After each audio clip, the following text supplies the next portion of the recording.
उन्होंने अपनी तरफ से कभी भी ऐसा महसूस नहीं कराया कि भाई मैं तो आमिर हूँ या मैं काजल हूँ और तुम कौन हो, बिल्कुल भी नहीं। मुझे आपका काम याद आता ना कि जैसे मैंने आपको कहा कि मेरी बहन आपकी फ़ैन है और जी सारी चीज़ें मेरे घर में किस तरह से माहौल होता था। मैं फ़ना देखने गया था जी और वहाँ पर जिस तरह से आपको पूरा आया, उसके बाद आपके क्राफ्ट को लेके मुझे लगा कि हाँ, ये लड़की है कमाल की। आपको किस तरह से रिएक्शन मिल रहे थे? क्योंकि बहुत ही अमेजिंग था, वो छोटा सा रोल था बट वो बहुत अमेजिंग रोल था। जिस तरह से आप आमिर को डांटती हैं सारी चीज़ें। तो I think again, I would like to give credit to Kunal Kohli, firstly, for seeing me as fatty. दूसरी बात, I think a scene is as good as all the actors. कोई एक्टर ये नहीं सोचता मैं सबसे अच्छा काम करता हूँ, बाकी लोगों को मैं डरा कर या इनसिक्योर फील करा के सीन को छीन लूँगा. All of us have to make a scene and you have to lift it together. So I think that is something, again, I will give credit to Amir, that his thing was कि boss अगर मैं आपको किसी तरह से threaten करूँगा, आपकी performance सफ़र करेगी, ये सीन ख़राब हो जाएगा. So he was just such a easy, and at that time Amir Khan was, you know, मतलब for me to share screen space with him and Kajol, I was like, wow, okay, I'm very lucky कि मुझे दो ऐसे top notch actors के साथ काम करने का मौका मिल रहा है. पर उन्होंने अपनी तरफ से कभी भी ऐसा महसूस नहीं कराया कि भाई मैं तो आमिर हूँ या मैं काजल हूँ और तुम कौन हो, बिल्कुल भी नहीं. क्योंकि I think as real actors you are always invested in making sure your scene shines and your scene will only shine if all actors shine. तो मैं अच्छा कर लूँ पर दूसरे एक्टर्स ख़राब करें, उससे आपका सीन ख़राब हो जाएगा. एंड आई थिंक ये बात उन्हें पता थी. तो we all made sure we rehearsed together. We made sure that he would in fact say कि तुम ऐसे क्यों नहीं कर, तुम ऐसे करके बोलो. तो अगर मैं थोड़ा कम भी करना चाह रही थी ऐसे, नहीं तुम और डांटो, तुम और ये करो तो और फनी लगेगा. आई थिंक दैट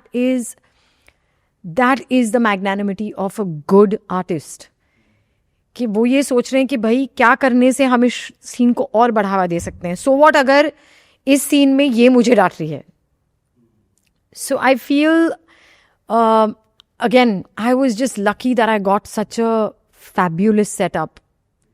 And मुझे याद है मैं जब भी फरीदा जी को ना उनकी लाइंस याद दिलाती थी, मुझे कहती थी एक दिन ना तुम किसी बड़े एक्टर के सामने ऐसे बोल दोगी नहीं ये आपकी लाइन नहीं है, ये आपकी लाइन है, और बहुत मार खाओगी. मैंने कहा अच्छा ठीक है. और मुझे याद है हम सीन रिहर्स कर रहे थे एंड आमिर ने कुछ कहा है ना ऐसे, नहीं वो आपकी लाइन नहीं है, आपकी ये लाइन है. तो हमने कहा अच्छा, मुझे हाँ actually right.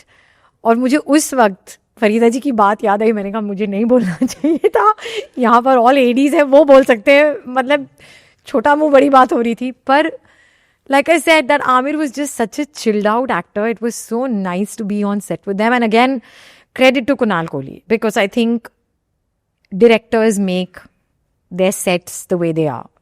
And he had kept it fun. It was young. It was breezy. Everyone was just trying to make a good film. Comedy circus आया. यस मतलब अगेन मुझे ऐसा लगता है, मुझे लोग पूछते रहते हैं. मैंने कहा भाई अब मैं क्या करूं, अगर लाइफ ने डिसाइड किया है कि मुझे हर जगह जाकर सिर्फ हंसना है तो मैं क्यों जाकर कहीं पर रहूं.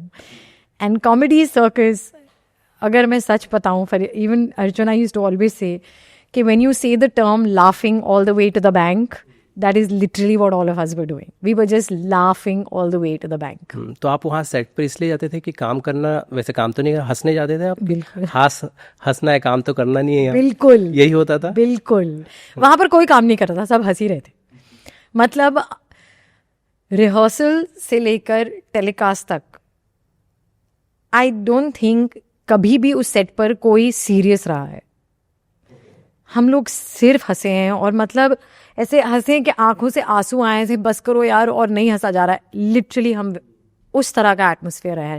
एंड अगेन मुझे सच में लगता है कि किसी चीज़ के अंदर अगर आप उस तरह का प्यार मोहब्बत डाल देना तो फिर उससे आपको प्यार और मोहब्बत ही मिलेगी. मतलब मैंने वो शो के आई थिंक आप होस्ट बनकर 14 सीजन किए होंगे. यस, आप होस्ट बनकर गए थे. और आप हाँ, एंड मुझे सच में ऐसा लगता है कि मैं उस शो की एक कैरेक्टर बन गई थी, क्योंकि सबने फिर मुझे स्किट का एक हिस्सा बना लिया था. और मुझे सच में ऐसा लगता है कि वहाँ पर भी सबने अपनी जर्नी शुरू की थी एंड मतलब आज Kapil Sharma, he is become an institution and all those actors from comedy circus have all done so well for themselves.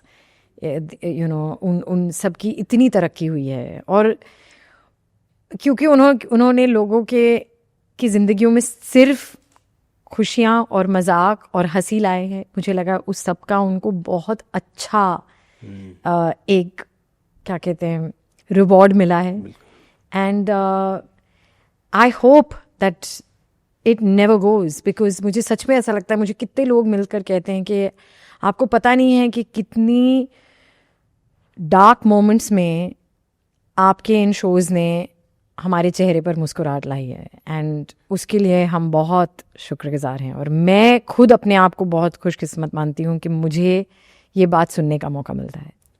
थे मतलब पहले से थे ऐसे कि इस तरह फन मतलब मस्ती और हाँ, मतलब शरारती मैं हमेशा से रही हूँ, तो आई थिंक वो ऑलरेडी था कहीं ना कहीं मेरी पर्सनालिटी में और फिर लकीली मेरे काम में भी आ गया एंड तब से ऐसे ही चल रहा है।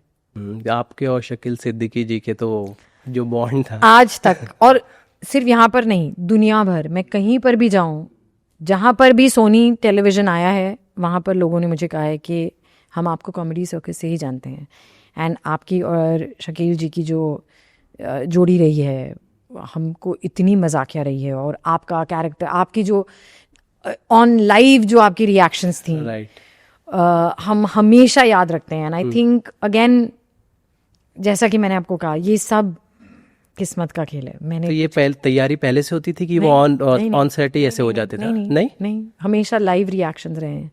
वो कुछ ना कुछ मेरे कपड़ों के बारे में या मेरे बारे में बोलते थे और मैं उसी वक्त लाइव रिएक्शन देती थी। क्योंकि एक और दूसरी बात है, उन्होंने कभी ये कहा नहीं कि मैं इतना बड़ा स्टैंड अप कॉमिक हूँ, तुम कौन हो, तुम्हारी हिम्मत कैसी हुई मुझसे ये बोलने की। सब हंसी मजाक ही कर रहे थे, उनको पता था मैं भी मजाक कर रही हूँ, मुझे भी पता था वो मजाक कर रहे हैं।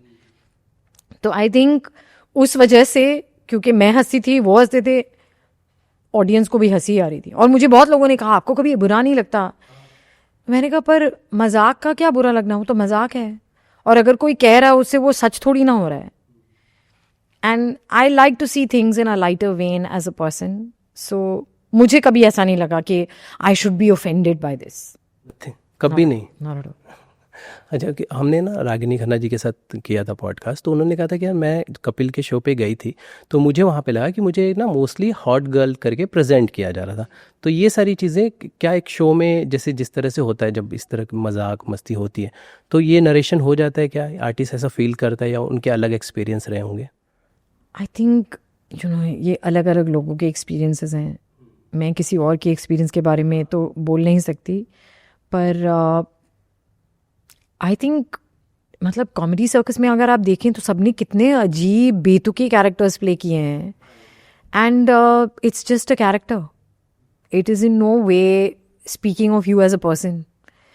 एंड आई थिंक कि अगर हम सब में एक उतनी शायद एजेंसी है कि अगर मुझे कुछ अच्छा नहीं लग रहा मैं कह सकती हूँ कि I don't want to play this character, या मैं ये नहीं बोलना चाहूँगी।